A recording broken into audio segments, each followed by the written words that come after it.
Parents को अच्छा चाहिए, और अच्छा मिलता तो पेरेंट्स फीस भी नहीं देखता। सही बात है।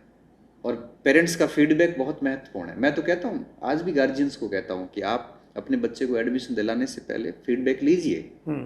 आप पुराने स्टूडेंट का फीडबैक लीजिए, उनके रजिस्टर देखिए, सारी चीज़ें करने के बाद अपने बच्चे को एडमिशन दिलाइए। चाहे आप कोई भी संस्थान हो, मेरी संस्थान हो, चाहे कहीं और भी पढ़ाओ, बच्चे को अच्छी जगह पे अच्छी शिक्षा मिलेगी तो बच्चे का कॉन्फिडेंस। अब हमने क्या किया, मैंने उनको पूरा फॉर्मेट समझाया, हमारी फैकल्टी ने बच्चों को तैयार किया, एक डॉक्टर भीमराव अम्बेडकर बनाया, एक अध्यक्ष राजेंद्र प्रसाद बनाए, और उस असेंबली के अंदर जो सम्मानित संविधान सभा के सदस्य थे सबको उसके रूप में वैसी ड्रेस पहनाई, वही भाषा, और उसके साथ हमने 20 मिनट की डिबेट करवाई, जिसमें सभी सदस्य आर्टिकल्स पे बात कर रहे हैं, डॉक्टर अम्बेडकर जवाब दे रहे हैं, और सभा आहूत कर रहे हैं राजेंद्र प्रसाद।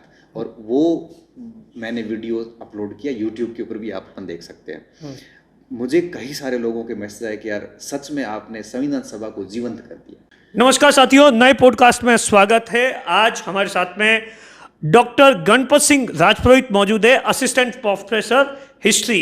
इनसे हम जानेंगे इनकी जर्नी के बारे में, और साथ में ये लगातार बाड़मेर, जैसलमेर और वेस्टर्न राजस्थान के हजारों बच्चों को कंपटीशन एग्जाम की तैयारी करवा रहे हैं पिछले 8-10 सालों से, और लगातार एक कोशिश कर रहे हैं कि जो बच्चे जो इन्होंने अपने संघर्ष देखा है, और जो बच्चे जयपुर, जोधपुर या तमाम अलग अलग जगहों पर जाकर हजारों लाखों रुपए खर्च कर कर वही फैसिलिटी बाड़मेर में कैसे मिले, और तमाम चीज़ों को लेकर एक एक अलग अलग पॉइंट्स पर बात करेंगे। सर, सबसे पहले नमस्ते। नमस्कार। कैसे हैं? बस बढ़िया, एकदम फर्स्ट क्लास। सर, थोड़ा अपने बारे में डिटेल में बताइए कि आपकी जो जर्नी है वो कहाँ से स्टार्ट हुई, कौन सा गांव है, और आप जब एजुकेशन जब प्राइमरी कर रहे थे उसमें और अब में कितना फ़र्क आ गया? देखिए दिनेश जी, सबसे पहले तो मैं आपको भी धन्यवाद प्रेषित करता हूँ कि बाड़मेर के अपने इस मारवाड़ क्षेत्र में पत्रकारिता को एक अच्छा और एक नया और एक नैतिक आयाम प्रदान किया है आपने। रही बात मेरी जर्नी की, तो मैं अपने गडरा तहसील में, हमारा फोगेरा गांव है, वहीं से 8वीं तक की पढ़ाई करी, और हमारे गांव में 8वीं स्कूल ही थी। उसके बाद में गवर्नमेंट स्कूल में पढ़ते गए, 1-2 साल बीच में जालोर पढ़ने गया था, फिर 12th तक राम से पढ़ाई करी। उसके बाद में बाड़मेर पीजी कॉलेज में, शिक्षा पूरी बाड़मेर में भी। और उसके बाद में कोई बहुत बड़े सपने थे नहीं बेसिकली, क्योंकि परिवार में यही देखा था कि हाईएस्ट एजुकेशन मेरे पास ही थी, 10th मैंने करी थी, तो मेरे दादाजी के परिवार में किसी के पास 10th थी नहीं।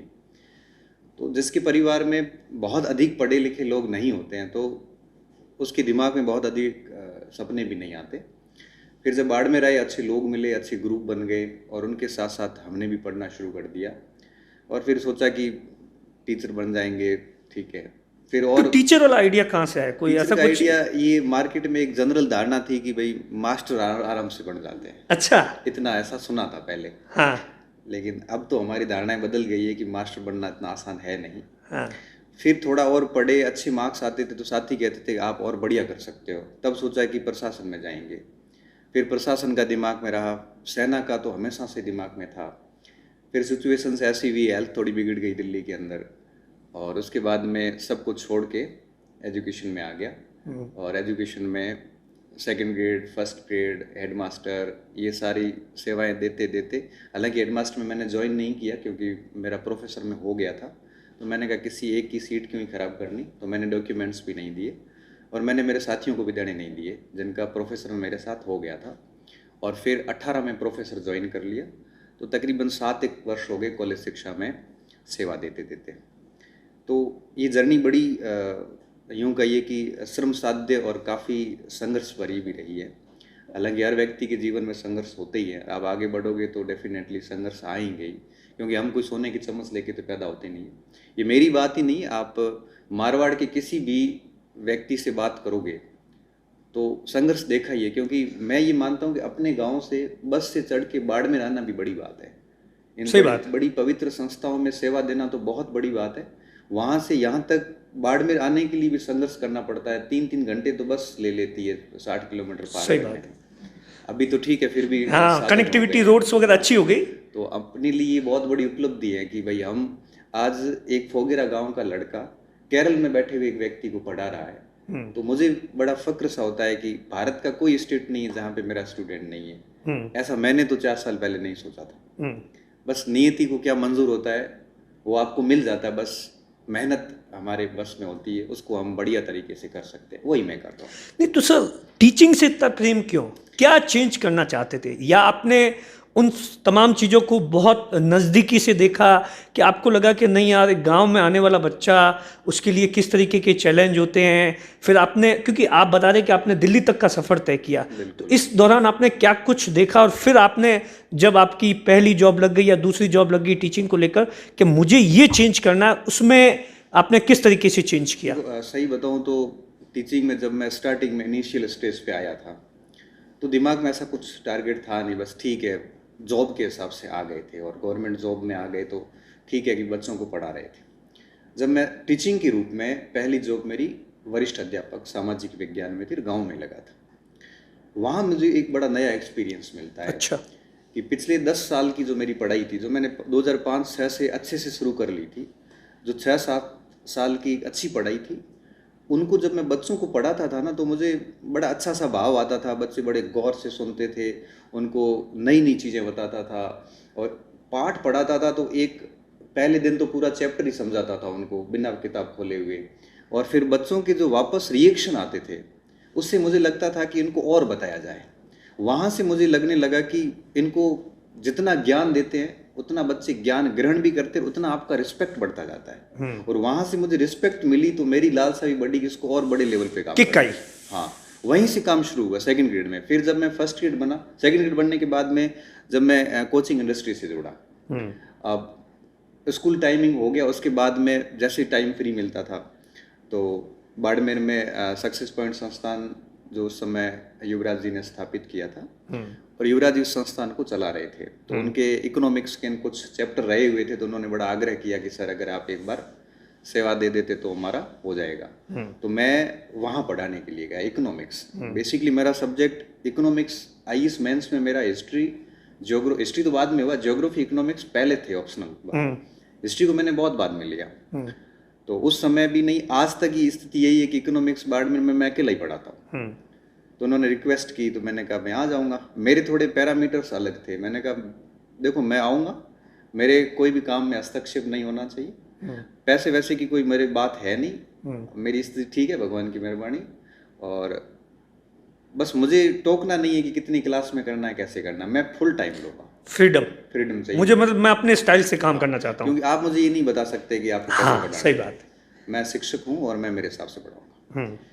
अब वहाँ मैंने इकोनॉमिक्स जब आरएस के बैच को पढ़ाई तो बच्चे इतने खुश थे और बच्चों ने दूसरे लोगों को बताया और मेरे पास वापस फीडबैक आए कि गणपत जी इकोनॉमिक्स बहुत शानदार पढ़ाते हैं। और एक अच्छे व्यक्ति का फीडबैक मिलता है ना, तब अंदर से इतना मोटिवेशन मिलता है कि अब और बढ़िया करना है, और ऐसे किक मिलती गई। और कुछ ही समय में 2015 तक आते आते फिर मन में ख्यालात आने से लगे कि क्यों ना बाड़मेर के अंदर ही हम सब कुछ ऐसा सेटलमेंट करें कि भटकना नहीं पड़े। क्योंकि मैं उस वक्त क्या होता था सर 15-14 के अंदर, जब यहाँ के बच्चे होते थे वो कहाँ जाते थे, किस तरीके से संघर्ष करते थे बच्चे? बाड़मेर के बच्चों के 3 सेंटर थे पहले। एक जो सिविल सर्विस की तैयारी थे वो तो दिल्ली जाते थे और आज भी जाते हैं वो लोग। दूसरे आरएएस वगैरह की एसआई वगैरह करने वाले जो स्टूडेंट थे वो जयपुर जाते थे। टीचिंग वैकेंसी वगैरह ये सारे के सारे जोधपुर में रुक जाते थे। 80% बच्चा जोधपुर में रुकता था। और बाहर निकलने के बाद बच्चे को बहुत सारी समस्याओं का सामना करना पड़ता है। खान पीन का बहुत बड़ा सामना होता है। दूसरे क्षेत्र में जाते हैं तो कुछ समय वो वहाँ पे सेटल भी नहीं हो पाता। फिर कोचिंग संस्थान बड़े ब्रांड होते हैं, बच्चे की कोई बात नहीं सुनता है। बड़ी फीस लेने के बाद में उनको बच्चों से कोई मतलब नहीं होता। 8-8, 10-10 घंटे क्लासेस करके 4-4 महीने में कोर्स पूरे करवा देते हैं। बेचारा बच्चा कहीं बात रख भी नहीं सकता। और ये मानसिक प्रताड़नाएं बच्चे बड़े महानगरों में झेलता है और फीस भी बहुत हाई होती है। अगर कोई गरीब बच्चा भी आया है तो ये संस्थान इनको कोई ऐसी रियायत अक्सर नहीं देता। शायद इसी का नतीजा है कोटा के अंदर सुसाइड वगैरह। वो बहुत अलग लेवल का प्रेशर भी होता है बच्चों के ऊपर। तो ये सारी चीजें हमने देखी थी, हमारे झेली हुई थी। और जब हमने यहाँ पढ़ाना शुरू किया हमारे दिमाग में ये था कि हम इतना उनसे बेहतर क्यों नहीं कर सकते। और फिर हमने टीम बनाई, धीरे धीरे बाड़मेर के लोगों ने विश्वास करना शुरू किया। 15 बच्चों से काम शुरू हुआ। मैं मेरी फैकल्टी को ट्रेनिंग देता हूँ आज भी। यहाँ पे कोई टीचर पढ़ाता है, उसको हम बाकायदा उसको मैं 10-15 क्लासेस ऑनलाइन लेता हूँ, सजेशंस देता हूँ। अगर टीचर उसको अप्लाई कर रहा है और ठीक कर रहा है तो मंच पे लाता हूँ, नहीं तो हम उसको विदा कर देते हैं। और फिर धीरे धीरे विश्वास ऐसा जताया कि बाड़मेर से जो बच्चे जोधपुर जाते थे वो सारे रुक गए। और हमने फिर बाड़मेर शुरुआत में तो लोग मजाक नहीं उड़ाते थे कि बोले आप क्या बोले, इस तरीके से कर लोगे, मतलब उस वक्त जब स्टार्टिंग का फेज होगा। हालांकि मेरे सामने तो किसी ने ऐसी मजाक नहीं उड़ाई, हाँ। लेकिन ये जरूर सुनने को मिलता था कि सेकंड ग्रेड आदमी फर्स्ट ग्रेड का बैच कैसे ले रहा है। मैं सेकंड ग्रेड था और मैंने फर्स्ट ग्रेड का बैच लिया। हाँ। तो मार्केट में कुछ प्रतिपक्ष भी होता है, वो तो होगा ही। हाँ, तो आपके भी होगा, सबके होता है, होना भी चाहिए, उनके बिना तो हम अधूरे ही है। सही बात है। आपकी प्रगति में वो सबसे बड़ा कारक होता है आपका प्रतिपक्ष। जब भी आप थोड़े से जीवन में आलस्य आ जाता है या संतुष्ट होते हैं ना, तभी प्रतिपक्ष की कोई प्रतिक्रिया ऐसी आती है, आप वापस काम करने के लिए अपने आप मोमेंटम मिलता है आपको। ऐसा सुनने को मिला कि खुद ऐसे सेकंड ग्रेड और फर्स्ट ग्रेड को क्या पढ़ा रहे हैं। हालांकि मुझे इन चीजों से फर्क बिल्कुल नहीं पड़ता, मुझे मेरे काम पे भरोसा और मैं उसमें कोई कोताही बरत नहीं रहा हूँ। और फिर देखते देखते चीजें ऐसी बढ़ी कि बाड़मेर से बाहर निकलने वाले जो स्टूडेंट थे उनकी संख्या आज यूं कहिए कि बहुत कम हो गई है। बाड़मेर के अंदर 20,000 बच्चे पढ़ रहे हैं। पहली लाइब्रेरी हमने ओपन करी थी 35 सीटर लाइब्रेरी, 2013-14 की बात है। आज बाड़मेर में 300-400 लाइब्रेरी होगी।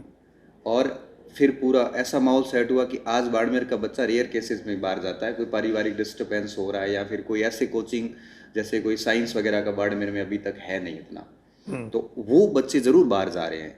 बाकी बच्चों ने बाहर जाना छोड़ दिया, अपने घर पे ही रह के पढ़ रहे। भाई यहाँ पढ़ेंगे तो यहाँ मार्केट ग्रो करेगा, किराएदारों को अच्छा मिलेगा, चाय के थड़ी वालों को मिलेगा, पुस्तक भंडार चलेगा, कॉस्ट भी कम आती है। हाँ, यहाँ कॉस्ट बहुत कम आ जाती है। अब दिल्ली में रहोगे 25 से 30 हजार रुपये खर्चा आता है, जयपुर 15 से 18 हजार मांगता है, यहाँ अपन 5-6 हजार में चला लेते हैं। तो बच्चों की बहुत अच्छी सुविधा बाड़मेर में हो रही है। अभी कंपटीशन में बाड़मेर में बच्चों को बाहर जाने की इतनी आवश्यकता नहीं, कुछ एग्जाम्स को छोड़ के। तो फिर ये चीजें जो थी ना, ये सेकंड ग्रेड से शुरू हुई, फिर अच्छा लगने लगा, फिर हमने भी चैलेंज ले लिया। और अब स्थिति ये है कि 18 जिलों के बच्चे आज सक्सेस पॉइंट के अंदर विभिन्न बैचेज में हैं। भले किसी जिले का एक ही है, बट है जरूर, प्रतिनिधित्व तो जरूर है। तब कई बार मेरे साथी कहते हैं, बीच में सीकर के मेरे साथियों ने कहा था कि गणपत जी, आपका होने में ये सफलता है कि हमारा शेखावटी का बच्चा आपसे पढ़ने के लिए बाड़मेर आ रहा है।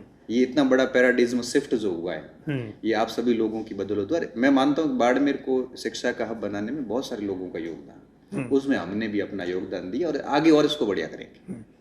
तो सर, पहली जब आपने कोचिंग कर रहे थे, पहला बच्चा कौन सा था जो गवर्नमेंट जॉब लगा? वो जब मिठाई का पैकेट लेकर आपके पास आया, चाहे फर्स्ट ग्रेड या सेकेंड ग्रेड, वो ऐसा कोई पल याद आता है? ऐसा कुछ ऐसा याद है नहीं, क्योंकि हमने 2 चीजें नियम बना लिया था। हाँ। कि हम पढ़ा के बच्चे को भूल जाएंगे। हाँ। फिर बच्चे को अगर अपने टीचर के प्रति एटीट्यूड ऑफ ग्रेटिट्यूड रखना है, कृतज्ञ भावना, तो अपने आप ही वापस मिठाई लेके आ जाएगा, हम उसको याद नहीं करेंगे। मतलब ऐसा? हाँ, ऐसे। अब जैसे मैं खुशी तो होती होगी ना सर कि हाँ, कि बोलो देखो मेरा बच्चा पढ़ा हुआ, बोले ये देखो ये लग गया। खुशी उससे भी अधिक कब होती है जब, जैसे अभी कुछ दिन पहले एक जयपुर से मेरे पास फोन आता है सचिवालय से। हाँ। वहाँ पे कोई अपना एक स्टूडेंट कोई अच्छी पोस्ट पे लग गया, वहाँ पे सेवा में चला गया। हाँ। उसकी सेवाओं से प्रसन्न होके उसके सीनियर ने मुझे कॉल किया कि आपने कितना शानदार बच्चा भेजा है। ओहो, क्या बात है कि ये आपका स्टूडेंट है और हमारे सचिवालय में यहाँ पे सेवाएं दे रहा है। तब मैंने कहा भाई मैं तो जानता नहीं स्टूडेंट है कौन सा। तब वापस उस स्टूडेंट से बात करवाई, मैंने उसको फिर भी नहीं पहचान पाया, क्योंकि हजारों बच्चे पढ़ के जाते नहीं पहचान पाते। असल सच में मिठाई से ज़्यादा खुशी तब होती है जब हमारा पढ़ाया हुआ बच्चा, हमने जिनको संस्कार सिखाए हैं, हमने जिनको ऑफिस के एटिकेट सिखाए हैं, वो स्टूडेंट किसी ऑफिस में जाके हमारी, क्योंकि जो शिष्य होता है ना, वो गुरु की प्रतिमूर्ति होता है। सही बात। वो वैसा ही करेगा, गुरु जैसा उसको सिखाएगा। अब वो बच्चा अगर किसी ऑफिस में लगेगा, ऑफिस में मान लो नौकरी नहीं भी लगा, वो किसी प्राइवेट जॉब में भी गया, वहां पे भी अगर उसने अच्छे संस्कार दिखाए और मुझे वापस फीडबैक मिले कि कितना शानदार बच्चा मिला, तब हमारे को सच में खुशी ज्यादा तब होती है, मिठाई से भी ज्यादा। ऐसे हजारों बच्चे आज बाड़मेर का मुझे लगता है कोई बड़ा स्कूल होगा नहीं जिसमें अपने स्टूडेंट नहीं हो। ऐसा कोई वाक्य मुझे अब याद है ही नहीं कि पहली मिठाई कौन लेके आया था, सोचा ही नहीं मैंने कभी। सोचना पड़ेगा ना कि ये तो सोचना है कि हाँ भाई मैंने अगर जो 2014 के अंदर करवाया था ट्यूशन और 15 के अंदर या 16 के अंदर इसकी जॉब लग गई। हाँ, ऐसे मैंने कभी हिसाब रखा नहीं, शायद मेरा वो ये भाव रहा होगा कि ठीक है पढ़ के जाएंगे बच्चे, खुद ही याद करेंगे, हम तो क्यों याद करें। या फिर बिजी हो गए ज्यादा कि हाँ बाकी बच्चों को तैयार कर दो। नहीं, ऐसे प्रोफेशनल माइंड कभी लगा ही नहीं कि इनका कभी फोटो लगा के यूज करेंगे ऐसे। अच्छा सर, आप जब जयपुर, जोधपुर या दिल्ली गए उस वक्त आपने क्या चैलेंज फेस किए थे? चैलेंज देखो, बड़े चैलेंज तो 2 होते हैं। सबसे बड़ा होता है आर्थिक चैलेंज, क्योंकि महानगरों की फीस, जब मैं दिल्ली गया तो हमने एक कोचिंग में बात करी तो उन्होंने कहा कि भाई 45,000 रुपये सब्जेक्ट की फीस लगेगी। अभी तो बढ़ गई है, 2-2 लाख हो गई है। मैं 2008-9 की बात कर रहा हूँ। 45,000 रुपये लाए कहाँ से? घर पे बात करने के लिए हिम्मत चाहिए, 5,000 4,000 घर का रूम का किराया मुश्किल से हो रहा है। तो सबसे बड़ा जो चैलेंज है वो है पैसे का। दूसरा चैलेंज होता है वहाँ पे खान पान का। हम बाड़मेर के जो लोग हैं ना, यहाँ पे अच्छा खाते पीते हैं, मतलब हालांकि हर जगह ही खाते हैं, लेकिन यहाँ पे छाछ से लेके दूध से लेके घर से सप्लाई आती है, देसी चीजें आती है। वो चीजें वहाँ हम सेट नहीं कर पाते, बहुत स्वास्थ्य चला जाता है। मेरे साथ ये हुई है बात। अच्छा, आपके साथ? क्योंकि मैं जब दिल्ली था, यहाँ से छोड़ के वहाँ गया तो वहाँ मुझे कोलाइटिस हुआ और डॉक्टर ने मुझे कह दिया कि अब आप प्रशासन, सेना ये भूल जाओ, ऐसी कोई सेवा चलाओ जहाँ शांति हो। अच्छा। 2009 से लेके आज 2025 चल रहा है, 16 साल से मैं टेबलेट खा रहा हूँ, ट्रीटमेंट पे हूँ। अच्छा। अभी भी ट्रीटमेंट पे हूँ। मेरा वेट वगैरह इसलिए नहीं बढ़ता। अच्छा। तो उसके बाद मेरी लाइफ पूरी चेंज हो गई। मैंने वो जब 2009 वाला पल तो आपके लिए बहुत टर्निंग पॉइंट, गंदा पल था वो। हाँ। गंदा पल इसलिए था कि मैं सिविल सर्विसेज के जो द्वार पे खड़ा था, प्री विरी हो रखी थी और बहुत शानदार तैयार थी, ऑप्शनल तैयार। बहुत बड़े सपने भी होंगे उस वक्त। सपने थे, दिल्ली में बैठे थे, सिविल सर्विसेज में जाना है, कोई दूसरा ऑप्शन नहीं था, परीक्षाएं पास कर चुके थे। फिर जब एम्स में गए, एम्स वालों ने डायग्नोस किया, फिर गुरु तेग बहादुर हॉस्पिटल में उन्होंने कहा कि बेटा बहुत गंभीर मामला है। तो मैंने कहा मैं 800 मीटर में, टेबल टेनिस में, क्रिकेट में, वॉलीबॉल में 6 गेम खेल के नेशनल स्टेट जाने वाला खिलाड़ी बीमार कैसे हो सकता हूँ? ऐसे थोड़ी हो सकता। उसने कहा कि जीवन भर की गई, अरे ये लाइफ टाइम है और उसका मेडिकल साइंस में कोई इलाज नहीं है। तो जब उस डॉक्टर ने जब इतना कहा तो मैं एकदम से जैसे पैरों तले नीचे जमीन खिसक गई। मतलब वो रात तो मतलब बहुत, हाँ, वो उससे उबरना मेरे लिए बहुत मुश्किल था वहाँ से। फिर कई साथियों ने कहा कि ये नहीं तो क्या हुआ, शिक्षा जगत पूरा पड़ा है। फिर अहमदाबाद से ट्रीटमेंट स्टार्ट किया, आज भी वहीं से चल रहा है। अहमदाबाद से हर 2-3 महीने में चेकअप के लिए जाता हूँ। फिर मैंने एजुकेशन चुना था, क्योंकि प्रशासन, मैंने कहा कि बहुत हार्ड तोड़ मेहनत करके अगर प्रशासन में चला भी गया ना तो मैं उस पोस्ट के साथ कभी न्याय नहीं कर पाऊँ। सही बात। क्योंकि सिविल सर्वेंट होने का मतलब परीक्षा पास करके केवल नौकरी लेना नहीं। सही बात। वहाँ पे आपको 24/7 ड्यूटी करनी पड़ती है, जनता के लिए हर समय हाजिर रहना पड़ता है। और इस बीमारी के साथ मैं कुछ नहीं कर सकता, ये तो नहीं कर सकता। और मेरे 1-2 साथी अल्सर में थे जिनका सिविल में हुआ, वो बाद में छोड़ के कॉलेज शिक्षा में आए। तब से मैंने तय कर लिया कि बाहर जाना मतलब ये होता है कि या तो बीमारी लेके आओगे या आर्थिक रूप से आप, क्योंकि अपन घर में इतने अमीर तो है नहीं। सही बात। कि दिल्ली जाएं, वहाँ पे 30,000 का फ्लैट लें, 20,000 के लिए खाने की व्यवस्था करवाएं, ऐसा अपने पास है नहीं। अपने को वही होटल का 3rd क्लास खाना खाना और उससे हम बीमार होंगे, ये तय बात है। तब मैं आज भी स्टूडेंट्स को कहता हूँ बहुत ज़रूरी है तो बाहर निकलो, नहीं तो बाढ़ में निकलो। क्योंकि आप गाड़ी में बैठ के भी IAS बन सकते हैं। ऑनलाइन सारा कुछ मटेरियल मौजूद है, बस इच्छा शक्ति आपकी होनी चाहिए। तो बाहर जाने से 2 चीज़ें फेस करनी पड़ती है और यही एक उद्देश्य था हमारा। जब हम बैठे थे एक बार अभी 2-3 साल पहले, मैं और युवराज जी, मैंने कहा यार दिल्ली बच्चे जो सीकर और कोटा जाते हैं नीट में, इसमें क्योंकि मेरा छोटा भाई भी कोटा गया था, वहाँ पे बहुत दिक्कत आती है। मैं आपको बताऊं, एक छोटे बच्चे को जब आप परिवार से बाहर निकालते हो ना तो उसमें परिवार के प्रति भावनाएं खत्म हो जाती है। सही बात है, कनेक्ट टूट जाता है। कनेक्ट टूट जाता है। हाँ। और मैं बता रहा हूँ आपको, बच्चा पास हो नहीं हो तो छोड़ो, उस बच्चे का माँ बाप के साथ में लगाव नहीं होता है। सही बात। वो एक मशीनी मानव बन के रह जाता है वहाँ पे। सिर्फ गणित, फिजिक्स, साइंस जो भी उसको वही पढ़ना है, उसकी दुनिया वही हो जाती है। दुनिया हो जाती है। हाँ। आप बच्चे को समाज और परिवार से तोड़ दिया, उसको मशीनी मानव बना दिया वहाँ पे। प्लस वहाँ पे जाके स्वास्थ्य गिरवी रखा जाता है और अगर दबाव है तो कई बार बच्चा ना हो सुसाइड भी हो जाती है और कई बार अलग तरीके का प्रेशर होता है। कई बार नशों में घुस जाता है वो, कई बार वो गेमिंग की दुनिया में चला जाता है। 10 में से 6-7 तो उदाहरण ऐसे जब बच्चा बर्बादी होता है। सही बात। मैं मेरे छोटे भाई के लिए हर 5-6 महीने बाद एक बार यात्रा करके आता था, कहीं गलत रास्ते तो नहीं। मैंने उसको कहा, मैंने कहा भाई सिलेक्शन नहीं होता है तो कोई बात नहीं, हूँ तन पटवारी बना दूँ, मास्टर बना दूँ, सही बात। बाड़मेर आजा, मेरे पास, मैं तेरे को मेहनत करवा दूंगा। लेकिन कोटा से सिलेक्शन नहीं होता तो कोई गम वाली बात नहीं। मेरा भी, मैंने कहा ये इसमें गेट पे आके मैं घर पे आया हूँ ना वापस, नियति ने क्या लिखा हमें क्या पता। तो सीकर के अंदर आप चले जाओ, कोटा में चले जाओ, हाइजेनिक स्थितियाँ नहीं है। बच्चा सब्जी खा के बाहर आया, पूछा सब्जी किसकी थी तो पता नहीं। जब ऐसा खाना खा के वो डॉक्टर बनेगा ना, तो भी डॉक्टर बन के भी क्या हासिल कर लोगे आप। जब एक अच्छे खासे मानव को मशीन बना दिया, क्या हासिल कर लोगे आप। ये चीजें मेरे दिमाग में 3 साल पहले आई, क्योंकि हम एस्टेब्लिश हो चुके थे, हमारे पास में रिसोर्सेज थे। ये पहले भी आई थी दिमाग में, लग संसाधन के बिना कुछ नहीं कर सकते। तब मैंने और युवराज जी ने प्लान किया, मैंने कहा कोटा जाने वाले और सीकर जाने वाले बच्चों को हम आज से प्रयास करेंगे, 4 साल बाद ये यात्रा रुकेगी वहां की। और क्योंकि मैंने आज दिन तक जो प्लान किया, मैंने कभी उसको असफल होने दिया नहीं। और टाइम लग सकता है उसको, टाइम लगेगा, टाइम 4 साल 5 साल लगेंगे। मैंने कहा देखो जेब खाली होगी, घाटा हो सकता है, लेकिन 4-5 साल तक अगर आप हिम्मत रखोगे, मेरे अनुसार चल लोगे, तो मैं बता रहा हूँ कि कोटा सीकर के बाद तीसरा नंबर बाड़मेर का आएगा। ये मैं गारंटी के साथ कहता हूँ। पिछली बार हमने फिर फिजिक्स वाला से बात करी, क्योंकि हमारे पास में ह्यूमन रिसोर्सेज नहीं थे, फिजिकल रिसोर्सेज तो है। क्योंकि इस फील्ड में ये रहता है कि फैकल्टी रात रात को दौड़ के जाती है, सुबह उठते हैं फैकल्टी गायब। अब हमारे सामने भरोसा मतलब लोगों को होगा नहीं ना, बिल्कुल नहीं कि भाई नहीं है, क्या पता 4 महीने चले जाए बच्चा को। अब यही बात प्रश्न युवराज जी का कैसे करेंगे, मेरे को इसका कुछ आइडिया नहीं। मैंने कहा आइडिया मुझे खूब है, क्योंकि पेरेंट्स को 2 चीजों का डर रहता है। अच्छा। अब जैसे बाड़मेर का पेरेंट्स फिजिक्स वाला में एडमिशन के लिए, उनको डर किस बात का डर, एक तो इस बात का कि पहले से बाड़मेर में 2-3 कोचिंग नीट के आए थे, फेल हो गए। क्योंकि 1-2 फेल होते हैं तो पेरेंट्स का भरोसा उठ जाता है। तो पहला डर ये होता है कि ये लोग कोर्स करवाएंगे कि नहीं करवाएंगे, बीच में छोड़ दिया तो मेरे बच्चे का भविष्य क्या, कम से कम साल खराब हो जाएगा उसका तो। और दूसरा डर ये कि इनकी जो फैकल्टी है वो क्या हाईली क्वालिफाइड है कि नहीं है, क्या वो हमारे बच्चे को मतलब उसका वो एक बहुत बड़ा चैलेंज होता है कि वहाँ की फैसिलिटी या वहाँ का जो एटमॉस्फेयर है वो यहाँ दे पाएंगे या नहीं दे पाएंगे।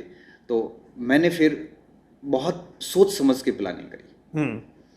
फैकल्टी हमने ऐसी हायर करी, मैं आपको बता रहा हूँ कि कोटा, और मैं ये नहीं कहूँगा कि कौन बड़ा कौन छोटा, फैकल्टी सारी फैकल्टी होती है। लेकिन आज फिजिक्स वाला बाड़मेर में जो लोग पढ़ा रहे हैं, ये कोटा और सीकर से कहीं कम नहीं। मैं अधिक के दावा कभी नहीं करूंगा, क्योंकि हर फैकल्टी अपने में श्रेष्ठ होती है, लेकिन कम ये भी नहीं, उनके बराबर और प्लस प्रॉपर डील के साथ में पैसा लगे तो लगे, फैकल्टी जो मांगती उसको दो। मगर हमारे यहाँ से बच्चे को उन दोनों बड़े नगरों से कमतर तो फैसिलिटी नहीं मिलनी चाहिए। हमने ये व्यवस्था की। तो आपने क्या ध्यान दिया विशेष तौर से? 3 चीजों पे विशेष ध्यान दिया हमने। अच्छा। हमने भौतिक वातावरण जो है कक्षा कक्ष से लेके बिल्कुल स्मार्ट क्लासरूम बनाए, क्योंकि आज की जरूरत है वो। उसमें वातानुकूलित रखा ताकि बच्चा थके नहीं। फिर उनको अलग से लाइब्रेरी दी ताकि पढ़ने वाला बच्चा इसी वन स्टॉप सॉल्यूशन, कहीं जाना नहीं पड़े उसको। फिर हमने डाउट सॉल्यूशन रूम अलग बनाया ताकि बच्चे को जैसे ही डाउट आएगा तो वो आराम से टीचर से कंसल्ट करके अपना डाउट क्लियर कर पाए। महानगरों में 5-5 हजार लोग बैठाते, कोई डाउट क्लियरेंस नहीं है। यहाँ हमने फैकल्टी को क्लासेस के बाद में एक्स्ट्रा टाइम दिया, बिल्कुल बिठाया, अंदर रूम बनाया अलग से। हाँ। आप किसी फिजिक्स वाला बच्चे से बाड़मेर की शाखा से पूछना, और वहां बच्चा जाके अपना कंसल्ट करता है फैकल्टी से और एक एक चीज क्लियर करता है। फिर हमने बिल्कुल भौतिक वातावरण बढ़िया से तैयार किया, टेस्ट वगैरह प्रॉपर एकदम। एक तो हमने इस पे ध्यान दिया। दूसरा हमने दिया ह्यूमन रिसोर्सेज पे। फैकल्टी इतनी तगड़ी लगानी है कि वो बच्चों के ऊपर दबाव नहीं डालें, बल्कि बच्चे को तैयार करें नीट के लिए, मतलब एमबीबीएस अच्छे से अच्छे मेडिकल कॉलेज के लिए, अच्छे से अच्छी आईआईटी, एनआईटी, ट्रिपल आईटी के लिए, ताकि बच्चा वहां चला जाए और नहीं भी होगा ना तब भी वो अपने जीवन में सफल है। इन चीजों पे हमने विशेष ध्यान दिया। और पिछला पहला हमारा बैच पहला था, हाँ, जिसमें नया चैलेंज होगा। वो नया चैलेंज था, बहुत चैलेंज था। लोगों को भरोसा। 8-10 फैकल्टी, मेन फैकल्टी तो बैठी रही, कई फैकल्टी गई, हम रातों रात फैकल्टी लेके आए। हमने हम फैकल्टी डायरेक्ट डालते नहीं है, हम यहाँ पे हमारे 3 एक्सपर्ट हैं, उनके, अब मुझे तो क्या साइंस का पता नहीं है, 3 एक्सपर्ट्स उनका इंटरव्यू लेते हैं। इंटरव्यू लेने के बाद में हम उनका 4-5 दिन तक ऐसा चलता है उनका, उसके बाद में क्लास में डालते हैं। तो शुरुआत में फैकल्टी का इश्यूज आया था। बाकी 300 के आसपास बच्चे थे, तो फाइनेंशियली ना तो कोई लॉस था, ना ब्रेक इवन पॉइंट था, ना प्रॉफिट था, ना लॉस था। और बाड़मेर ने इतना भरोसा जताया, इतना हमें विश्वास नहीं था, और हम उस भरोसे पे खरे उतरे। अभी इस साल दूसरा साल है, और मैंने इनको कहा कि 4 साल के अंदर हम बाड़मेर के अंदर ये बच्चे बाहर नहीं जाएंगे, क्योंकि जैसे बच्चियां हैं, बच्चियों की हालत ये है कि बाहर भेजने के बाद न तो परिवार कभी सुकून से सो पाता है, और बच्चियां हमेशा भय में जीती है वहाँ पे। कोई माँ बाप नहीं चाहता कि भाई उसकी बच्ची जो है वो न पढ़े, लेकिन दिक्कत है। बहुत सारी ऐसी भी बच्चियां होगी ना गांव से आने वाली, जो इन तमाम चीज़ों को लेकर सपने देखती है, लेकिन जब उनसे कहा जाता है कि साहब कोटा, सीकर या जोधपुर जाना, तो वो डर जाते हैं या रुक जाती है वहीं पर। हाँ, मेरी बच्ची है, फर्स्ट क्लास में पढ़ रही है। अब 2 साल पहले मैं ये सोच रहा था, यार इसको कोटा भेजूंगा तो मेरा पीछे मन कैसे लगेगा। मेरी बच्ची कोटा जाएगी, फिर वहाँ कैसे रहेगी, इतनी अच्छे से घर पे रह रही है, मेरे से तो बात ही नहीं हो पाएगी।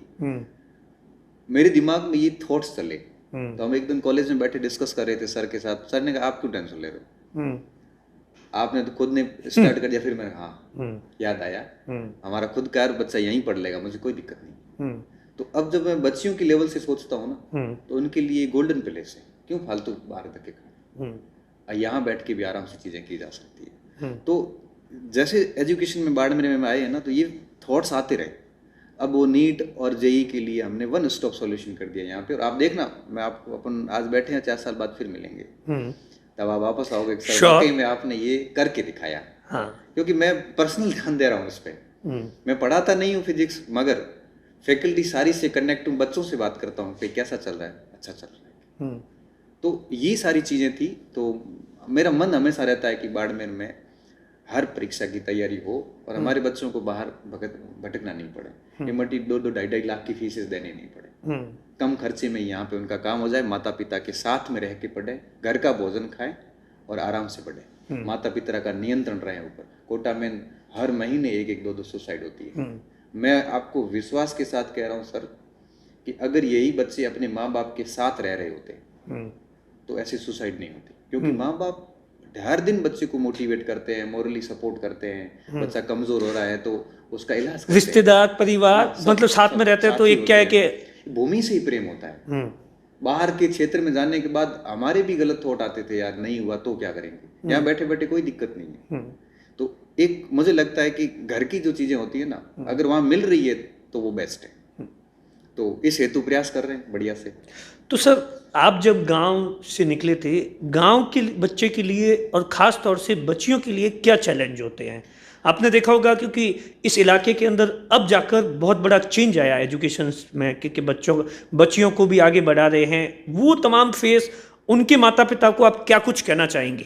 देखो, शेखावटी का जो क्षेत्र है ना, वो हमारे से 50 साल आगे है। अच्छा, 50 साल आगे। क्यों? क्योंकि उनके घरों के अंदर कोई भी बच्चा आपको निकम्मा बैठा हुआ नहीं मिलेगा। उनके माता पिता इतने जागरूक हैं कि अपनी जमीन बेच के भी बच्चों को पढ़ाएंगे, माँ बाप भी उनके साथ चले जाएंगे। एजुकेशन प्राथमिक है। बच्ची की शादी हो गई तो ससुराल वाले बहू को पढ़ाएंगे। बेटियां, बहुएं, बच्चे सब पढ़ रहे हैं। हम पिछड़े हुए क्यों हैं? क्योंकि हमारे अंदर यहाँ दिक्कत क्या आ रही, मारवाड़ में जैसे गांव के जो लोग हैं, कुछ लोग जागरूक हो गए, कुछ जो नशे में पड़े हुए पुराने लोग हैं अपने नशे में खर्चे कर लेंगे, लेकिन अपने बच्चों को अच्छी शिक्षा नहीं दिलाएंगे। अब बाड़मेर में हमें फीस की बहुत दिक्कत आती है, क्योंकि आपको पता है कि अगर आप अच्छे संसाधन लगाओगे तो खर्चे अधिक होते हैं। अब यहाँ जो भी पेरेंट्स आते हैं तो फीस के लिए बहुत होता है, हालांकि बहुत ज्यादा जरूरतमंद होता है तो हम कम भी कर लेते हैं। अच्छा, मदद भी करते हैं, बहुत करते हैं, हमने खूब करी है। हालांकि हम चेक करते हैं, पूरा देखते हैं, क्योंकि कई बार झूठ भी बच्चे बहुत बोल देते हैं। लेकिन सबसे बड़ी दिक्कत ये आती है कि आज भी हमारी जो मेंटलिटी, अब तो ठीक हो गई बहुत, मेंटलिटी ये है कि एजुकेशन पे हम हमारे बजट का बहुत कम खर्च करते हैं।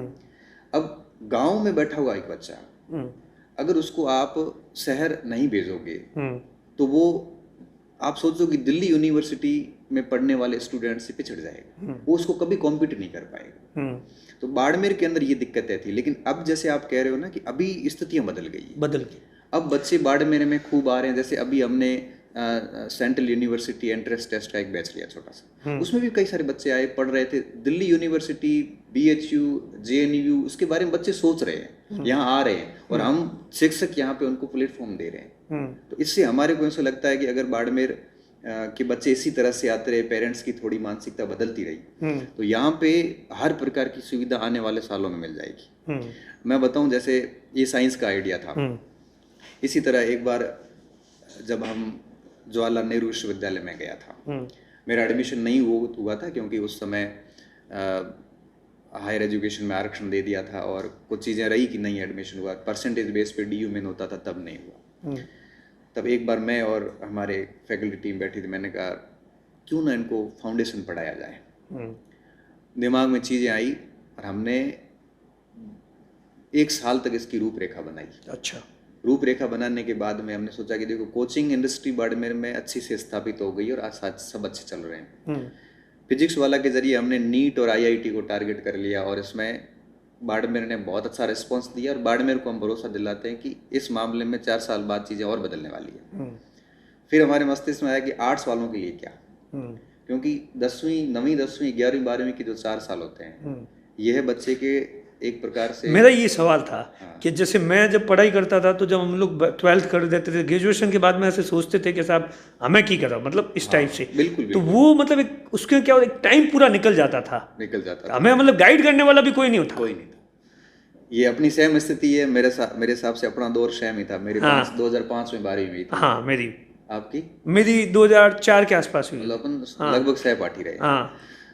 अपने समय ये था कि BE करने के बाद में सोचता है कि भाई हमें क्या करें, अब क्या करें। हाँ। अब वो दौर नहीं है। अच्छा। अब अब कभी आना, एक रैंडम कभी दिन आना, अपने सक्सेस पॉइंट स्कूल में आना। स्कूल? हाँ। कभी ये कंसेप्ट कैसे आया? घूमते घूमते आना, ये मैं बताता हूँ। और 9वीं क्लास जो हमारे से चल रही है, उसमें किसी बच्चे को खड़ा करके पूछना, बेटा क्या बनना है, वो आपको बताएगा कि मुझे क्या बनना है। मतलब 9th में बच्चा सोच रहा है। हाँ। उसने टारगेट सेट किया है। हालांकि जीवन में टारगेट आगे बदलते जाते हैं, लेकिन इतना सोचना भी बड़ी बात है। जो काम हम फाइनली के बाद सोचते थे, वो बच्चा 9th में सोच रहा, मतलब वो बच्चा 10 साल आगे चल रहा है। तब हमारे मस्तिष्क में ये था। अब आपने कहा ना ये स्कूल कंसेप्ट क्या था, तो मैंने कहा जब BE के बाद सोचने का दौर चला गया, अब 9th के बाद सोचते हैं, तब मेरे मस्तिष्क था क्यों ना एक ऐसा फाउंडेशन स्कूल चलाया जाए जिसमें बच्चे को केवल रटाया ही नहीं जाए। अब आजकल क्या है कि स्कूल्स में रटा के परसेंटेज बनाने पे जोर देते हैं, और मैं इसका भुगत भोगी हूँ क्योंकि मेरे 10th में 49% थे। मुझे ऐसे जलील होना पड़ा था। 49 तो जलील किया जाता था कि ये की नाव काटेगा। और 12वीं में भी कुछ खास नहीं था, मतलब इतना परसेंटेज का ऐसा एक हवा बनाया हुआ था। अपनी राष्ट्रीय एजुकेशन पॉलिसी जो 2020 आई, इसमें भी परसेंटेज को खत्म कर दिया, कोई वैल्यू ही नहीं है। ये जो एजुकेशन पॉलिसी ने जो अभी बात की है ना, यही बात हमने 4 साल पहले की थी कि परसेंटेज की कोई वैल्यू नहीं। इससे अच्छा है कि बच्चे को सिलेबस के जो निहितार्थ है कि NCERT ने सिलेबस पे क्यों डाला है, वो समझाओ आप। बच्चे को ऐसा तैयार करो कि परसेंटेज भली मत बने, लेकिन वो जिस भी फील्ड में जाएगा ना, उसको रसातल में डाल दिया ना, ज्वालामुखी बन के निकलेगा। वो किसी भी फील्ड में पीछे रहने वाला नहीं। वो पब्लिसिटी में रट्टूमल नहीं, रट्टूमल नहीं। वो अपने तर्क रख सकता है, वो अपने थॉट रख सकता है, अपनी बात रख सकता है। हाँ। ऐसा तैयार किया जाए ना बच्चों को 9th 10th से, तो बहुत सफल पीढ़ी तैयार हो जाती है। तब हमने स्कूल का एक कंसेप्ट लिया। मैंने कहा इसमें फाउंडेशन करते हैं, जिसमें हम क्या करेंगे, बच्चों को स्पीकिंग इंग्लिश है, बच्चों को अदर एक्स्ट्रा करिकुलम एक्टिविटीज़ हैं, और क्लास में भी टीचर को किताब नहीं ले जानी है, और बच्चा भी किताब कुछ समय नहीं लाएगा, पाठ पूरा होने के बाद घर जाके देखेगा। और स्मार्ट क्लासरूम के जरिए उनको पूरी दुनिया की यात्रा करें। वर्ल्ड हिस्ट्री पढ़ा रहे हैं, फ्रांस की क्रांति पढ़ा रहे हैं, तो फ्रांस की क्रांति शुरू होने से पहले उसको वर्ल्ड का मैप समझाया जाएगा, उसको यूरोप समझाया जाएगा, यूरोप के अंदर भी फ्रांस में क्रांति क्यों हुई वो पूरी प्रोसेस समझाई जाएगी, और क्रांति से पहले फ्रांस में क्या सिचुएशंस थी, सामाजिक, आर्थिक, धार्मिक, राजनीतिक, प्रशासनिक, ये समझाई जाएगी। कंपटीशन वाली तैयारी हो गई है। तो हाँ, कंपटीशन की तैयारी साथ में हो जाती है। हाँ। फिर बच्चे का एक पूरा थॉट प्रोसेस हो जाता है कि अमेरिका की क्रांति कैसे फ्रांस की क्रांति से डिफरेंट थी, और भारत आजाद नहीं हो पाया, अमेरिका 6 साल में 7 साल में आजाद कैसे हो गया, ये उसको समझाना है हमें। ये 9th क्लास में ये टॉपिक है सर, और NCERT यही चाहती कि इसको ऐसे ही पढ़ाओ आप। लेकिन दुर्भाग्य ये कि हमारे शिक्षक कुछ अच्छा पढ़ाते, कुछ ऐसा है कि वो बच्चे को खड़ा करके पढ़ा देते।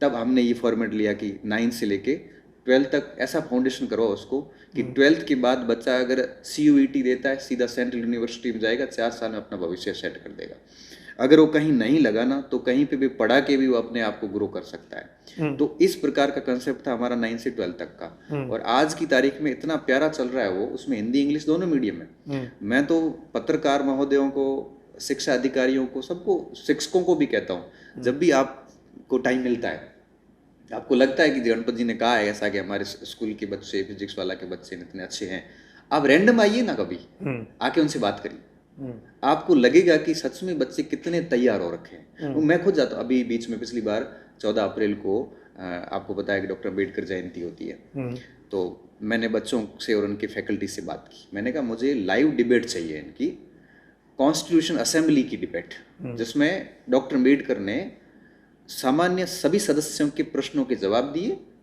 और बिल्कुल लाइव चाहिए। अच्छा, अब हमने क्या किया, मैंने उनको पूरा फॉर्मेट समझाया, हमारी फैकल्टी ने बच्चों को तैयार किया, एक डॉक्टर भीमराव अम्बेडकर बनाया, एक अध्यक्ष राजेंद्र प्रसाद बनाए, और उस असेंबली के अंदर जो सम्मानित संविधान सभा के सदस्य थे सबको उसके रूप में वैसी ड्रेस पहनाई, वही भाषा, और उसके साथ हमने 20 मिनट की डिबेट करवाई, जिसमें सभी सदस्य आर्टिकल्स पे बात कर रहे हैं, डॉक्टर अम्बेडकर जवाब दे रहे हैं, और सभा आहूत कर रहे हैं राजेंद्र प्रसाद। और वो मैंने वीडियो अपलोड किया यूट्यूब के ऊपर भी, आप अपन देख सकते हैं।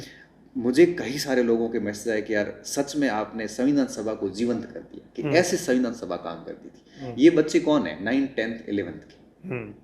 फिर हमने इसमें और नवाचार किए, मन संचालन, मैंने कहा हमेशा स्टूडेंट करें, इंग्लिश मीडियम वाला हिंदी में बोलेगा, हिंदी मीडियम वाला इंग्लिश में बोलेगा। ओके। और एक साल किसी ने सांस्कृतिक कार्यक्रम में भाग लिया, सेकंड साल सब दूसरे भाग लेंगे, पहले वाले नहीं लेंगे। ऐसी व्यवस्था करी कि हर बच्चा आपके साल भर मंच पे आता रहता है। आप किसी को भी खड़ा करके बात करो, वो बोलना शुरू करेगा। वरना तो मतलब आप सोचो ना कि ग्रेजुएशन के बाद में के बच्चे होते हैं, दब्बू टाइप के, हाँ, आप बिल्कुल मुखर बच्चे हैं, हाँ, और बड़े तरीके से बात रखते हैं। मैं भी कई बार बीच में जाता हूँ, क्योंकि मेरा कॉलेज टाइम होता है 10 से 3 बजे तक का, उस समय मैं कॉलेज होता हूँ। कई बार क्या होता है कि बीच में कॉलेज में अवकाश होता है, स्कूल में नहीं होता, तो उस समय मैं स्कूल के बच्चों से बात करता हूँ, प्रश्न पूछता हूँ, और बड़ा सेटिस्फाई होता हूँ कि बहुत ठीक मेहनत की जा रही है उनके ऊपर। उनके, मैं तो अभिभावकों से भी कहता हूँ, आप इनके रजिस्टर देखिए बच्चों के। हमारा हर सप्ताह टेस्ट होते हैं बच्चों के, ये प्री बोर्ड 4 होते हैं, हमने ऐसे 60-70 टेस्ट लिए। अच्छा। हर टेस्ट के मार्क्स पेरेंट्स को भेजे, उनकी पूरी स्कोर शीट तैयार की कि बच्चे ने किस सप्ताह में ग्रो किया, किस सप्ताह में वो कमजोर रहा है, और उसके पीछे कारण क्या है। एक एक बच्चे की पूरी प्रोफाइल तैयार है हमारे पास, पोर्टफोलियो, बाकायदा पोर्टफोलियो तैयार है उसका। नया कंसेप्ट है पूरा। हाँ, पूरा नया कंसेप्ट है। और मैं कह रहा हूँ कि बाड़मेर नहीं, अब राजस्थान भर में जहां तक मेरी जानकारी है, कोई स्कूल संचालक, मुझे लगता है कि पश्चिमी राजस्थान में ऐसा कोई स्कूल संचालक नहीं जो अपने कंसेप्ट को फॉलो कर पाए, नहीं कर पाएगा। क्योंकि उसके लिए आपको बहुत ट्रेंड शिक्षक रखने पड़ते हैं, उसके लिए आपको बहुत लिमिटेड स्टूडेंट रखने पड़ते हैं। नहीं तो कि 400-500 टाबर।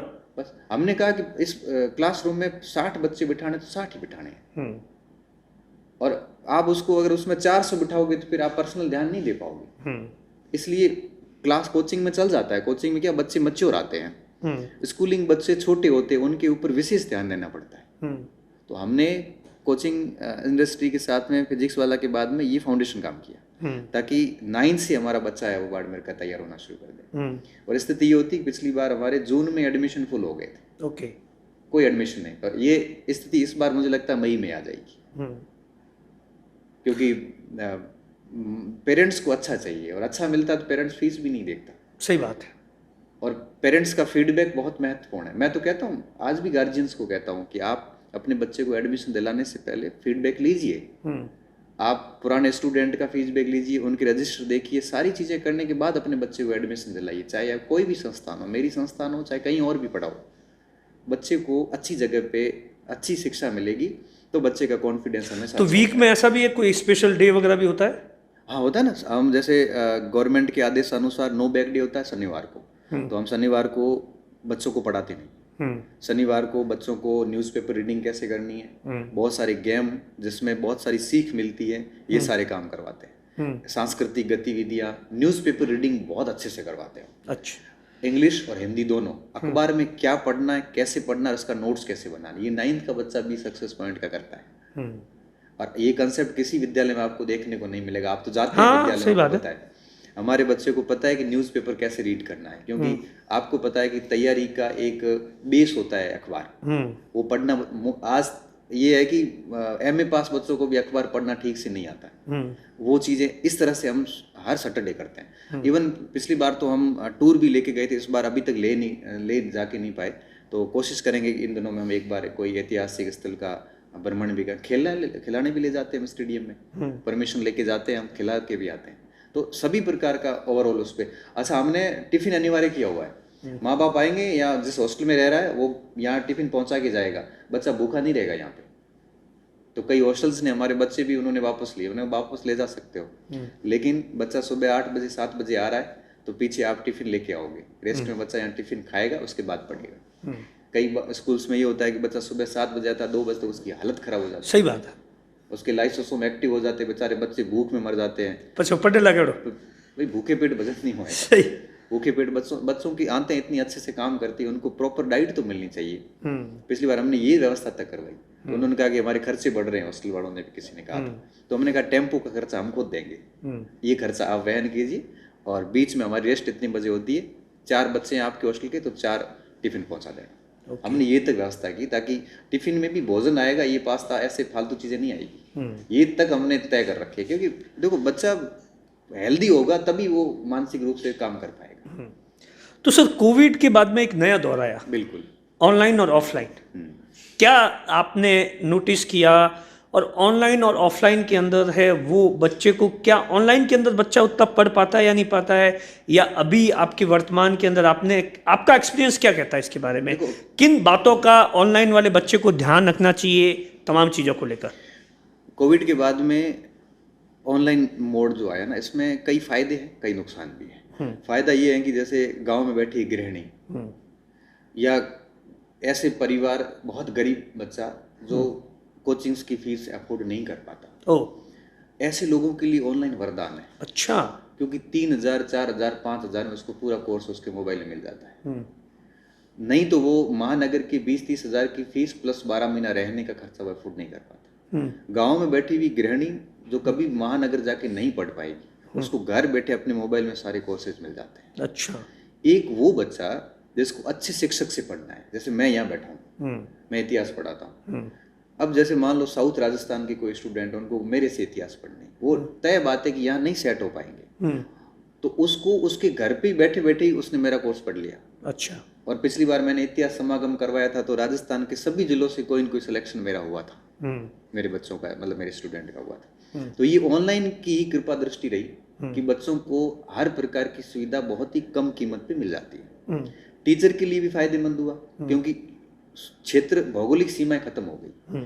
जैसे पहले, कोविड से पहले मैं केवल बाड़मेर तक सीमित था, आज मैं पूरे भारत में सीमित हूँ। इवन 3-4 कोर्स तो मेरे अमेरिका और कतर में भी खरीदे हुए। बच्चा भारत का है, वहां मैं मजदूरी करने गया और पढ़ रहा है। अच्छा। हाँ, वहाँ विदेश में? विदेश में भी 5-6 कोर्स। मैं देखता हूँ यार ये कौन है, पता करो ये कैसे है यहाँ पे। क्योंकि यहाँ से कई बच्चे बाहर जाते हैं काम धंधा, हाँ ठीक है, जरूरी है, कोर्स लेके पढ़ लेते हैं। तो ये ऑनलाइन की बदौलत ये सीमाएं समाप्त हुई। अब ये तो ऑनलाइन के अच्छे फायदे थे। इसका नुकसान जो होता है ना, सबसे बड़ा नुकसान ये है कि टीचर और स्टूडेंट के बीच में भावनात्मक जुड़ाव नहीं हो पाता। इसमें एक तरफा संप्रेषण है, मतलब 1 घंटा मैं बोल रहा हूँ तो मैं ही बोल रहा हूँ। बच्चे के बहुत अधिक कोई कंफ्यूजन हो जाता है तो सॉल्यूशन करने वाला कोई नहीं। ओके, ये एक बड़ी दिक्कत आती है। तो ऐसा कोई टिप्स बताइए जो बच्चों को ऑनलाइन में ध्यान रखना चाहिए, केयर रखनी चाहिए? हाँ, बच्चों को क्या करना चाहिए ऑनलाइन में, जैसे उसकी जो कमजोर पोर्शन है, मुझे लगता है कि ऐसी चीजों को सेलेक्ट करके पढ़ना चाहिए। और ऑनलाइन की पढ़ाई का फायदा तभी है जब आप उसके नोट्स बनाते हो। अगर आप वीडियो सुन के छोड़ दोगे कोई मतलब नहीं। अच्छा, साथ में नोट्स? हाँ, अगर आपने मेरे को सुना, सुनने के बाद में मेरी महत्वपूर्ण बातों को शॉर्ट में आपने उतार दिया, तो बार बार तो आप वीडियो नहीं देख पाओगे ना। आपको सीधा वो नोट्स उठाए और पढ़ लिया, रिवीजन हो गया आपका। तो ऑनलाइन तभी फायदेमंद है जब हम उसको अच्छे से सुने, उसके बाद में शॉर्ट में नोट्स कर लें। तो ये बच्चों को बहुत अच्छे से करना चाहिए। प्लस ऑनलाइन कोर्स हो गया, उसके बाद में खूब प्रैक्टिस करनी चाहिए। और प्रैक्टिस के साथ साथ में अगर कोई एक आधा किताब भी पढ़ता है तो और भी बढ़िया हो जाता है। तो बच्चे को क्या थोड़ा सा समझदार होना पड़ेगा। ऐसा नहीं कि जैसे एक कोर्स में 1400 वीडियो है तो 1400 देख लिए। अब जैसे मेरे उसमें से कोई पोर्शन बहुत अच्छा है तो मुझे लगता है जो मेरा पोर्शन अच्छा है उसको ऑनलाइन देखने की जरूरत नहीं, जो मेरा कमजोर है उसको आप देख लो। तो सेलेक्टिव ऑनलाइन करना चाहिए, कंप्लीट ऑनलाइन की बजाय। और सेलेक्टिव ऑनलाइन से बच्चा डेफिनेटली फायदे में रहता है। तो ऑनलाइन के ये बड़े फायदे हैं। बाकी ऑनलाइन बहुत सस्ता पड़ जाता है और अच्छा एक टैबलेट ले लिया जाए, उसमें एक कोर्स ले लिया जाए और उसमें जो सेलेक्टिव चीज़ें हैं वो नोट करके उसको देख के बढ़िया नोट्स बना दिए तो जाए। ऐसा भी हुआ इससे पढ़कर बहुत सारे लोग हैं वो नौकरी लग गए? खूब लगी। मैंने इतिहास का बैच लिया था 2022 में, हाँ हिस्ट्री के अंदर। हाँ। तो मेरे तकरीबन 450 बच्चे लेक्चरर बने, 900-1000 के आसपास की सीट थी और मैंने बाड़मेर टाउन हॉल में बड़ा इतिहास समागम कार्यक्रम करवाया था। अच्छा। राज्य भर के बच्चे सम्मानित होने यहाँ आए थे, बाड़मेर आए थे। और इस बार भी प्रोफेसर का बैच है, अभी इंटरव्यू कॉल हुए बच्चों के, इसमें भी शानदार रिजल्ट आएगा। 50-60% बच्चे, और हर साल हजारों बच्चे सेलेक्ट होते हैं। हमें बस ये होता है कि हमने उन बच्चों को भी देखा नहीं, किस ढाणी किस गांव में पढ़ रहे होते हैं। कभी कभार हम जाते हैं ना बाहर, हाँ। तो कभी कोई मिलता है, जैसे अभी मैं कहीं बाहर गया था तो एक बच्चा आया वो टेंट के अंदर खाना परोसने वाला है। उसने कहा सर एक फोटो प्लीज। मैंने कहा क्यों बेटा, मेरे को जानते हो? तो सर मैं आपसे ऑनलाइन पढ़ रहा हूँ। अरे तो मैंने कहा यहाँ पे, ये सर मेरा पार्ट टाइम जॉब है। हाँ शादी विवाह में ऐसे कार्यक्रम में जाता हूँ। हाँ। तो मुझे 500-700 रुपये मिल जाते, महीने में 5 दिन चला जाता हूँ, 4-1000 रुपये हो जाते, मेरा खर्चा निकल जाता है। अरे और मैं आपका ये सेकंड ग्रेड कोर्स पढ़ रहा हूँ। हाँ। मैंने ये पढ़ लिया। बहुत खुशी हुई होगी इस वक्त तो। और इतनी खुशी होती है कि यार किस ढाणी किस गांव, कई बार टोल प्लाजा पे वो मिल जाता है, हाँ। कई बार होटल पे मिलता है वेटर के रूप में। एक दिन हम खाना खा रहे थे तो एक बच्चा वीडियो बना, मैंने बताया इधर वीडियो क्यों बना रहा है? तो सर आप मेरे गुरु है, वापस कब आओगे? आपसे बात बाद में कर लूंगा, पहले आपका खाना खाते वीडियो बनाऊं ताकि सर आए थे यहाँ पे हमारी होटल में आए थे। तो मैंने कहा यहाँ क्या कर रहा है? सर मैं फर्स्ट ग्रेड की तैयारी कर रहा हूँ, यहाँ 4 घंटे आता हूँ, मुझे 7000 रुपये मिलते हैं और उससे मेरा खर्चा चल जाता है और मैं पढ़ रहा हूँ। तब हमें बड़ी स्पेशल फीलिंग आती है कि पता नहीं किस गांव ढाणी कोने में कोई बड़ा एकलव्य की तरह बच्चा पढ़ रहा होता है। ये ऑनलाइन के बड़े फायदे हैं। तो आप लोग भी कोर्स चलाते हो, एप्लीकेशन वगैरह सक्सेस पॉइंट की? सक्सेस पॉइंट का एप्लीकेशन चलता है, हिस्ट्री पॉइंट भी चलता है। हाँ। और बच्चों को, हालांकि हम किसी को फोर्स नहीं करते हैं, बच्चों को जरूरत, आजकल के बच्चे भी बहुत समझदार है, आप किसी को जबरदस्ती कोर्स दे भी नहीं सकते। बच्चा खूब टेली करता है, इधर उधर से सबको पूछता है, फिर लगता है कि इस मास्टर की विचारधारा सेट है। बच्चा आवाज भी सुनता है कि कर्कश तो नहीं है, सुन तो पाऊंगा इसको 1000 घंटे। सारी चीजें देख के बच्चे खूब पढ़ते हैं। तो अपना ऑनलाइन कोर्स भी बच्चे खूब पढ़ते हैं, ऑफलाइन में भी खूब है, भगवान की मेहरबानी है। बाकी तो मैं ये मानता हूँ कि आप मेहनत करोगे तो बच्चों में भरोसा अपने आप स्थापित हो जाता है, आपको कहने की जरूरत नहीं। मेरा आप यूट्यूब भी देखोगे 4 लाख के आसपास सब्सक्राइबर है। मैंने आज तक किसी वीडियो में ये नहीं कहा कि मेरा चैनल लाइक करिए, सब्सक्राइब करिए। बच्चे को लगेगा कि भाई ये सब्सक्राइब करने लायक है तो कर लेगा, नहीं तो कहने की जरूरत नहीं, वो भी समझदार है। क्योंकि बच्चे समझदार है, उनको आप मजबूर नहीं कर सकते, वो अपने आप अच्छे डिसीजन ले लेते हैं। आज का बच्चा बहुत समझदार है। सर बाड़मेर को लेकर तो ये कहा जाता था, जिस इलाके से आप आते थे वहाँ पर तो साहब बाड़मेर मतलब काले पानी की सजा, बदल गया बाड़मेर? वो दौर अलग था। अच्छा। वो दौर था, वो चला गया। अच्छा। अब मैं बताऊं, एक बार हम बॉर्डर साइड इलेक्शन करवाने गए। हाँ। तो वहाँ गुरु जी मिले। मैंने कहा सर कहाँ से हो? तो क्या सिक्कर से था। मैं मतलब तो पहले था, अब मैंने यहाँ का राशन कार्ड वगैरह बना लिया, अब मैं यहीं रहता हूँ। अच्छा। मैंने कहा क्यों? हाँ। खुला स्पेस, अच्छे लोग, बढ़िया मेजबानी, बहुत परोपकारी लोग, हेल्पफुल नेचर के। हाँ। और फालतू कोई राजनीति नहीं। हाँ। अच्छे से बैठे यहाँ पे। हाँ। और खूब जमीन है, कोई समस्या नहीं, इसलिए अब हमने यहाँ सेटल हो गए। अब वो दौर गया, अब लोग चला के बाढ़ में आते हैं।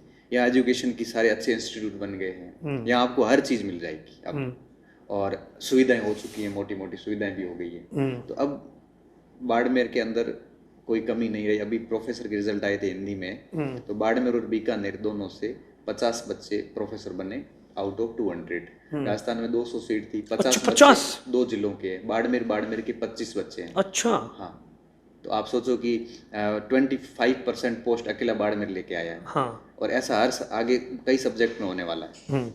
तो अब कोई कमी नहीं है यहाँ पे, और कई जिलों के बच्चे यहाँ पे रह के पढ़ रहे हैं बाड़मेर में। अब तो वो दौर अब बदल गया है, अब बाड़मेर सच में बदल गया है। सर कुछ सवाल है जिसके बारे में आपको बताना है कि जो कंपटीशन की एग्ज़ाम की तैयारी करता है उसके बारे में कुछ टिप्स दीजिए, उसे किस तरीके से प्लानिंग करनी चाहिए, या कभी कभी वो कंफ्यूज हो जाता है कि साहब मैं ये भी परीक्षा दूं, ये भी परीक्षा दूं, ये भी दूं, तो इन तमाम चीज़ों को लेकर क्या टिप्स हैं?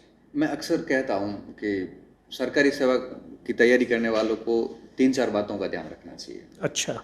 सबसे पहला कि उसका एक टारगेट निश्चित होना चाहिए कि भाई मुझे फर्स्ट ग्रेड करना है, सेकंड ग्रेड करना है, कि एक टारगेट फिक्स होना चाहिए। हाँ। उस टारगेट के आसपास के सिलेबस की जो परीक्षाएं होती वो दे तो बढ़िया है, दिक्कत नहीं है। लेकिन अगर अपन ऐसे चेंज करते रहेंगे ना तो कुछ भी नहीं मिलेगा। तो बच्चों को कहता हूँ कि एक टारगेट रखिए और उसके मिलते जुलते सिलेबस की परीक्षाओं को आप देखते रहिए, पहला।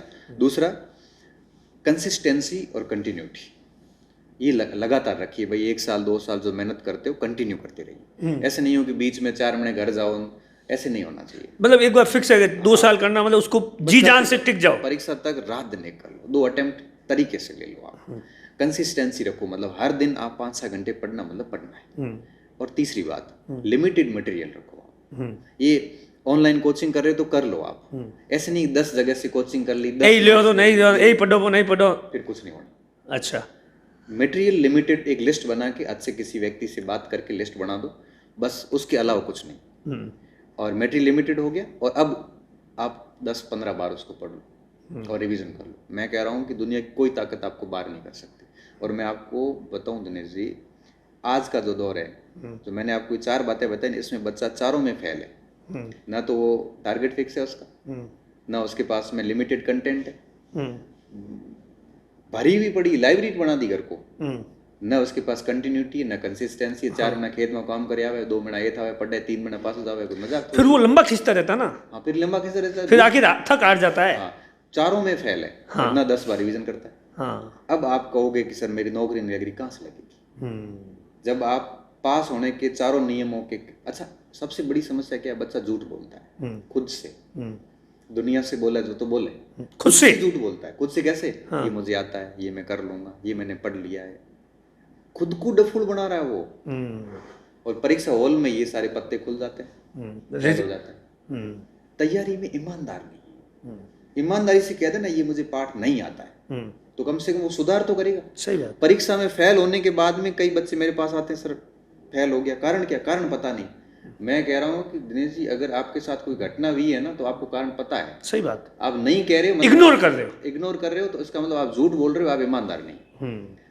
किसको पता नहीं कि वो फेल क्यों हुआ है, फिर आप नहीं बता रहे हो, तो फिर उसका कोई इलाज नहीं है। डॉक्टर के पास जाके मरीज अगर नहीं कहेगा कि बीमारी के सही लक्षण नहीं बताएगा, तो डॉक्टर कैसे इलाज करेगा? हाँ, मतलब उसको पास नहीं बताएगा कि साहब मेरे साथ में ये हुआ, हिस्ट्री के पास बता दे कि भाई साहब मारे बोलो वो तो साहब हमें बताओ कि हम की करनी तो चाहिए। इलाज तो कहीं निकले। हाँ। अब आज की जनरेशन में सबसे बड़ी समस्या है कि बेटा झूठ बोले। अरे दुनिया में बोलो तो बोलो, कम से कम झूठ वहां बोलो आप कि कोई बेगार आवे तो झूठ बोल दो कि बाहर हूँ, करे जन छुट्टे पढ़ाई तो करा। आप खुद से झूठ बोल रहे हो। बस मैं तो टाबरों को यही कहता, बेटा ईमानदारी रखो बस, और थोड़ा सा जागरूक और सक्रिय स्टूडेंट बनो। आपके डिसीजन आप लो, किसी और से क्या पूछना। ठीक है, सलाह ले लीजिए बड़ों से, अल्टीमेटली लास्ट में आपको अपने फिर सफल हो जाओगे। फिर सफल नहीं भी हुए ना, तब भी आप किसी बढ़िया जगह जाओगे आप। हाँ, मतलब इतनी क्वालिटी हो जाएगी आप में। सर, आज के समय के अंदर जो माँ बाप है उनके लिए क्या कुछ कहना चाहेंगे? पहले तो ये होता था साहब ग्रेजुएशन में पचे सिलेक्शंस होते थे, बच्चा प्लानिंग करता है। अब उनके लिए क्या, किस तरीके का आप मैसेज देना चाहेंगे कि भाई 8th के बाद में बच्चे को क्या होना चाहिए तमाम चीज़ों को लेकर? देखो, हमारे यहाँ माँ बाप की 2 कैटेगरी में है। एक तो है अच्छे पढ़े लिखे लोग, और एक है अनपढ़ लोग। अच्छे पढ़े लिखे जो लोग हैं, उनको तो मैं ये कहूँगा कि बच्चों के ऊपर आप दबाव ना दें, बच्चे को फ्री रखें अपने डिसीजन में। अच्छी संस्था में एडमिशन दें, बच्चे को फ्री रखें, क्योंकि पढ़े लिखे हैं तो इनकम की तो कोई दिक्कत है नहीं। दबाव ना दें, अच्छे संस्थान में उसको प्रवेश दिला दें, फिर उसके ऊपर मॉनिटरिंग रखें। मॉनिटरिंग कैसे रखी जाती है? टोकना नहीं होता मॉनिटरिंग में, बस ध्यान रखना होता है कि क्या कर रहा है। मोबाइल चला रहा है तो भी ऐसा मॉनिटर करना है कि मोबाइल में क्या देख रहा है। अच्छा। कहीं जा रहा है तो जाने दो उसको, लेकिन पीछे ये ध्यान रखो कहाँ जा रहा है। ओ, जहाँ जा रहा है वो व्यक्ति कौन है, वो क्या कर रहा है। हाँ। उसके पिताजी से बात करो। मतलब बच्चे को पता नहीं चलना चाहिए कि उसके ऊपर पूरा ध्यान रखा जा रहा है, मगर माँ बाप को ध्यान रखना पड़ेगा। अगर माँ बाप खुद मोबाइल में बिजी हो जाएंगे तो बच्चे के ऊपर ध्यान नहीं रखा जाएगा। अब फिर बच्चा कहीं गलत कर रहा है तो उसको थोड़ा सा टोका जाए, बेटा तूने आज ये किया, ये ठीक नहीं, आगे से मत करना, बस छोड़ दो उसको। तो पढ़े लिखों को तो मैं यही कहूंगा कि आप सिर्फ इतना करो कि बच्चे को अच्छी संस्था में एडमिशन डालो, फिर मॉनिटर रखो उसको, पूरी वॉच यही उसके ऊपर होनी चाहिए। बस बच्चे को ध्यान न रहने तो उसको घुटन होगी कि मेरे ऊपर ऐसा क्या ध्यान रखा जाए। लेकिन बच्चे को ध्यान नहीं चलना चाहिए, लेकिन माँ बाप को ध्यान रखना है, नहीं तो बच्चा आपके हाथ से जाएगा पता ही नहीं चलेगा। ओके। फिर उनको आप समय दो। आज की स्थिति क्या है कि माँ बाप दोनों नौकरी में होते हैं, बच्चे को समय देते नहीं, बच्चा समय किसी और से लेता है फिर, और किसी और से समय लेगा तो वो फिर गया बच्चा। इसलिए मैं कह रहा हूँ ये कोटा जैसे सीकर बाहर जो छोटे बच्चे बाहर जाते हैं ना, उनका लगाव परिवार से खत्म क्यों होता है? क्योंकि वो माँ बाप के पास ही नहीं रहे, उनके इमोशन से नहीं जुड़े। भाई मैं आपके साथ रेगुलर रहूंगा तो हाँ, अपने सही बात है। emotions बहुत गहरे इमोशंस होंगे। हाँ आपको दुख होगा तो मुझे भी दुख होगा। हाँ अपने फॉर्मल रिलेशन हो गए तो ठीक है ना, आप दुखी हो तो आपकी समस्या, आप अपने कारणों से दुखी हो, मैं क्या करूं, मैं बहुत प्रैक्टिकल हो जाऊंगा यार।